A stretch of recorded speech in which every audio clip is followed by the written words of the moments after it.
આકાશવાણી સમાચાર નિકિતા શાહ વાંચે છે. સૌપ્રથમ મુખ્ય સમાચાર. દ્વિપક્ષીય સંબંધોને મજબૂત બનાવવા વિદેશ મંત્રી એસ જયશંકરે યુકેના રાષ્ટ્રીય સુરક્ષા સલાહકાર જોનાથન પોવેલ સાથે મુલાકાત કરી. સંરક્ષણ મંત્રી રાજનાથસિંહે નવી દિલ્હીમાં નેધરલેન્ડના સંરક્ષણ મંત્રી રૂબેન બ્રેકલમેન્સ સાથે બેઠક કરી. ટ્રમ્પ સાથે વાતચીત બાદ રશિયન પ્રમુખ પુતિન યુક્રેનમાં ઉર્જા અને માળખાગત સુવિધાઓ પરના હુમલાઓને અસ્થાયી રૂપે રોકવા સંમત થયા. ઇઝરાયેલના પ્રધાનમંત્રી બેન્જામિન નેતાન્યાહુએ ગાઝા પટ્ટીમાં હમાસ સામે સંપૂર્ણ તાકાતથી લડાઈ ફરી શરૂ થઈ હોવાની પુષ્ટિ કરી. અવકાશયાત્રી સુનિતા વિલિયમ્સ અને બુચ વિલ્મોર પૃથ્વી પર સુરક્ષિત રીતે પરત ફર્યા અને કબડ્ડી વિશ્વકપમાં ભારત અને સ્કોટલેન્ડ વચ્ચેની મેચ ડ્રો. સમાચાર વિગતવાર. રાયસીના સંવાદ અંતર્ગત વિદેશ મંત્રી એસ જયશંકરે ગઈકાલે યુકેના રાષ્ટ્રીય સુરક્ષા સલાહકાર જોનાથન પોવેલ સાથે મુલાકાત કરી અને દ્વિપક્ષીય પ્રાદેશિક અને વૈશ્વિક સુરક્ષા મુદ્દાઓ પર વિચારોનું આદાન પ્રદાન કર્યું. આ ઉપરાંત શ્રી જયશંકરે નેપાળ, થાઇલેન્ડ, લક્ઝમબર્ગ, લાતવિયા અને માલદીવ સહિત વિવિધ દેશોના તેમના સમકક્ષો સાથે પણ દ્વિપક્ષીય બેઠકો યોજી હતી. શ્રી જયશંકરે એક્સ પર અનેક પોસ્ટમાં તેમની બેઠકો વિશે વિગતો આપી હતી. અન્ય કાર્યક્રમો ઉપરાંત શ્રી જયશંકર પરમાણુ ઉર્જા એજન્સીના ડાયરેક્ટર જનરલ રાફેલ મારિયાનો ગ્રેસીને પણ મળ્યા હતા. તેમના નેપાળી સમકક્ષ આરઝુ રાણા દેબુઆ સાથેની મુલાકાતમાં આપણા દ્વિપક્ષીય સહયોગના વિવિધ પાસાઓ પર તેમણે ચર્ચા કરી હતી.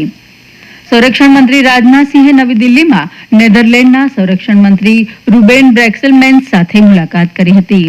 બંને નેતાઓએ સંરક્ષણ, સુરક્ષા, માહિતી આદાન પ્રદાન, હિન્દ પ્રશાંત મહાસાગર અને નવી ઉભરતી ટેકનોલોજી જેવા ક્ષેત્રોમાં દ્વિપક્ષીય સહયોગ વધારવાની ચર્ચા કરી. તેમણે બંને દેશો વચ્ચે કૌશલ્ય, ટેકનોલોજી અને જહાજ નિર્માણ, સાધન સામગ્રી અને અવકાશ ક્ષેત્રોમાં સહયોગની શક્યતાઓ પર પણ ચર્ચા કરી. કેન્દ્રીય વાણિજ્ય અને ઉદ્યોગ રાજ્યમંત્રી જીતેન્દ્ર પ્રસાદે નવી દિલ્હીમાં મલેશિયાના રોકાણ, વેપાર અને ઉદ્યોગ નાયબ મંત્રી લ્યુ ચિનટોંગ સાથે ગઈકાલે દ્વિપક્ષીય બેઠક યોજી હતી.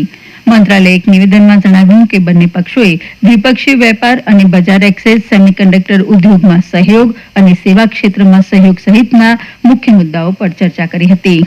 બેઠકમાં આસિયાન ભારત વેપાર માલ કરારની સમીક્ષા પર પણ ચર્ચા કરવામાં આવી હતી. ઉલ્લેખનીય છે કે મલેશિયા આસિયાનમાં ભારતનો ત્રીજો સૌથી મોટો વેપારી ભાગીદાર છે. ચૂંટણી પંચે જણાવ્યું કે તે ટૂંક સમયમાં મતદાર ઓળખપત્રને આધાર સાથે લિંક કરવા માટે ટેકનિકલ પરામર્શ શરૂ કરશે. આ ટેકનિકલ પરામર્શ unique identification authority of India UIDAI અને ચૂંટણી પંચના નિષ્ણાતો વચ્ચે થશે. આ નિર્ણય મુખ્ય ચૂંટણી કમિશનર જ્ઞાનેશ કુમારે નવી દિલ્હીમાં ગૃહ મંત્રાલય, વિધાનસભા વિભાગના સચિવો અને UIDAIના CEO સાથે યોજાયેલી બેઠક દરમિયાન લીધો હતો. પંચે કહ્યું કે તે કલમ 326 જનપ્રતિનિધિત્વ અધિનિયમ 1950 અને સંબંધિત સુપ્રીમ કોર્ટના ચુકાદાઓ અનુસાર ચૂંટણી ફોટો ઓળખ કાર્ડને આધાર સાથે લિંક કરવા માટે કાર્યવાહી કરશે. ભારતના બંધારણના અનુચ્છેદ 326 મુજબ મતદાનનો અધિકાર ફક્ત ભારતના નાગરિકને જ આપી શકાય, જ્યારે આધાર કાર્ડ ફક્ત વ્યક્તિની ઓળખ સ્થાપિત કરે છે. ઈડીએ ગઈકાલે બિહારના ભૂતપૂર્વ મુખ્યમંત્રી રાબડી દેવી અને તેમના પુત્ર તેજ પ્રતાપ યાદવની નોકરી માટે જમીન કેસમાં પૂછપરછ કરી હતી. અધિકારીઓએ બંનેની 3 કલાકથી વધુ સમય સુધી અલગ અલગ પૂછપરછ કરી. તપાસ અધિકારીઓએ તેજ પ્રતાપ યાદવની દિલ્હી અને અન્ય સ્થળોએ સ્થાવર મિલકતોના સંપાદન અંગે પણ પૂછપરછ કરી. આ કેસમાં ઈડીએ આરજેડી પ્રમુખ અને પૂર્વ મુખ્યમંત્રી લાલુ પ્રસાદ યાદવને પટના સ્થિત એન્ફોર્સમેન્ટ ડિરેક્ટરેટ ઓફિસમાં હાજર થવા માટે બોલાવ્યા છે. અગાઉ ઈડીએ ગયા વર્ષે જાન્યુઆરીમાં શ્રી પ્રસાદની 3 કલાકથી વધુ પૂછપરછ કરી હતી. સીબીઆઈ પણ અલગથી આ કેસની તપાસ કરી રહી છે, જેમાં લાલુ પ્રસાદ અને તેમના સંબંધીઓએ 2004થી 9 વચ્ચે નોકરીના બદલામાં જમીન મેળવી હોવાનો આરોપ છે. આજે રંગપંચમી પર મધ્યપ્રદેશના ઇન્દોરમાં પરંપરાગત ગેર શોભાયાત્રા યોજાશે. લોકો વિદેશથી પણ ગેર જોવા અને તેમાં ભાગ લેવા આવે છે. મુખ્યમંત્રી ડોક્ટર મોહન યાદવ પણ આ શોભાયાત્રામાં ભાગ લેશે. સાંભળીએ એક અહેવાલ. इंदौर में रंग पंचमी पर निकलने वाली गेर का इतिहास करीब 200 साल पुराना है और इसका संबंध होलकर राजवंश से है। इस साल करीब 3 किलोमीटर लंबी गेर में लाखों लोग शामिल होंगे। इंदौर के महापौर पुष्यमित्र भार्गव ने बताया कि गेर के मद्देनजर साफ सफाई के खास इंतजाम किए गए हैं। इंदौर में इस साल गेर जुलूस देखने के लिए प्रशासन ने ऑनलाइन बुकिंग शुरू की है, जिसके जरिए 370 लोगों ने आसपास के घरों की छत बुक कराई है। रंगों से बचाने के लिए राजवाड़ा को भी ढक दिया गया है। वहीं सुरक्षा के कड़े इंतजाम हैं। पूरी गेर पर ड्रोन और सीसीटीवी कैमरों से नजर रखी जाएगी। संजीव शर्मा, आकाशवाणी समाचार, भोपाल। આ સમાચાર આપ આકાશવાણી પરથી સાંભળી રહ્યા છો।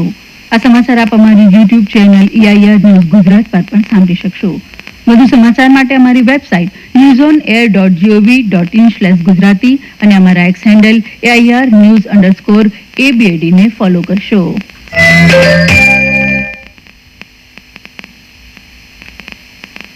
ગઈકાલે અમેરિકી પ્રમુખ ડોનાલ્ડ ટ્રમ્પ સાથે લાંબી ટેલિફોનિક વાતચીત બાદ રશિયન પ્રમુખ વ્લાદિમીર પુતિન યુક્રેનમાં ઉર્જા અને માળખાગત સુવિધાઓ પરના હુમલાઓને અસ્થાયી રૂપે રોકવા માટે સંમત થયા છે।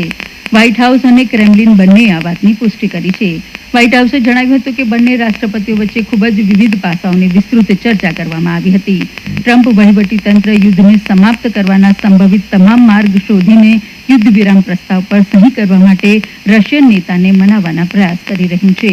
બીજી તરફ ક્રેમલિને જણાવ્યું કે રશિયન રાષ્ટ્રપતિ સંપૂર્ણ યુદ્ધ વિરામનો વિરોધ કરે છે અને ઉમેર્યું કે કોલ દરમિયાન આ મુદ્દા પર ઘણા મહત્વપૂર્ણ મુદ્દા ઉઠાવવામાં આવ્યા હતા।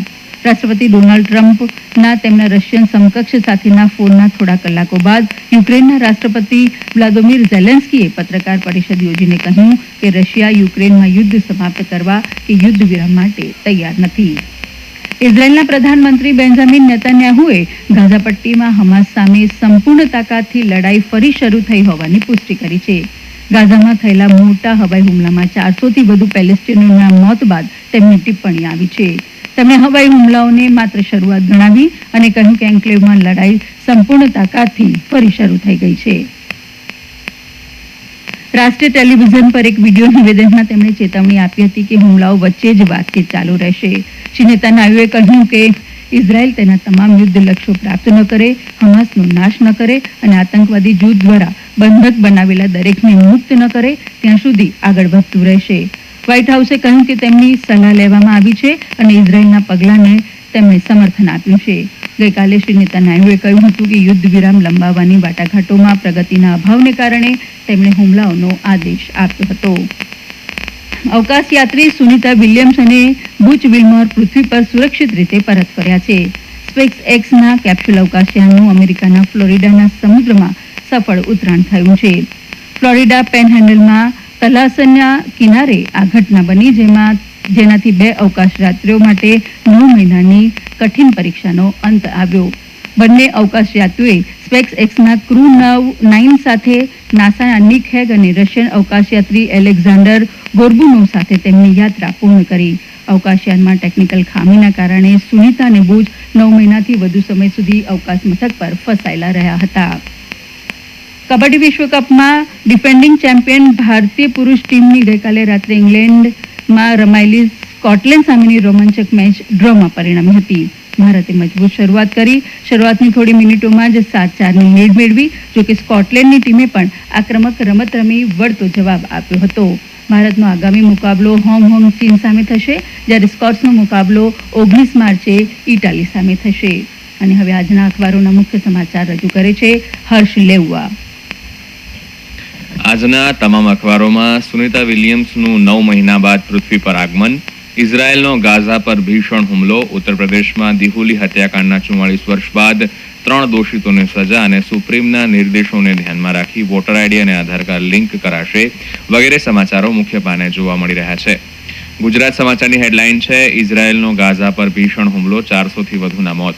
નવ ગુજરાત સમય લખે છે સુનિતા રિટર્ન્સ, 9 મહિને આજે પૃથ્વી પર પગ મૂકશે। સંદેશનું મુખ્ય શીર્ષક છે ટ્રાફિકના નવા નિયમોને 1 માર્ચથી અમલ, ટ્રાફિક નિયમોના ભંગ બદલ 10 ગણો દંડ થશે। અને રાજસ્થાન પત્રિકા પ્રથમ પાને લખે છે ટ્રમ્પ ઇફેક્ટ, સોનું 91,000 ને પાર। અને હવે અંતમાં મુખ્ય સમાચાર ફરી એકવાર। દ્વિપક્ષીય સંબંધોને મજબૂત બનાવવા વિદેશ મંત્રી એસ જયશંકરે યુકેના રાષ્ટ્રીય સુરક્ષા સલાહકાર જોનાથન પાવેલ સાથે મુલાકાત કરી. ટ્રમ્પ સાથે વાતચીત બાદ રશિયન પ્રમુખ પુતિન યુક્રેનમાં ઉર્જા અને માળખાગત સુવિધાઓ પરના હુમલાઓને અસ્થાયી રૂપે રોકવા સંમત થયા.